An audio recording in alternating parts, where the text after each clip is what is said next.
Ֆինլանդիան նաև պարտավորվեց 6 տարվա ընթացքում $300 միլիոն կամ այսօրվա արժեքով $4 միլիարդ վճարել Խորհրդային Միությանը։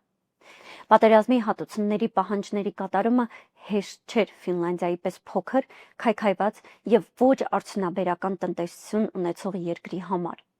Ֆինլանդիայի կառավարությունը ֆինանսական լուրջ մարտահրավերների առաջ կանգնեց պատերազմի հատուցումների համար վճարումներ կատարելիս։ Բայց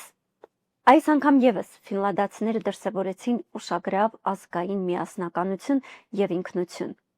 Ֆինլանդիայի քաղաքացիները եւ հատկապես կանայք կամավոր իրենց ներդրումն ունեցան ֆինանսական միջոցներ հայթաթելու կառավարության ջանքերում։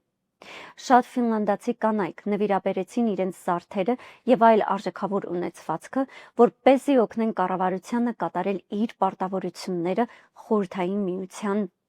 հանդեպ։ Ֆինլանդացիները հստակ գիտակցում էին, որ Խորհրդային Միությանը չպետք է եւս մեկ առիթ տալ պահանջատեր լինելու եւ Ֆինլանդիայից ինչ-որ այլ բաներ կորզելու համար։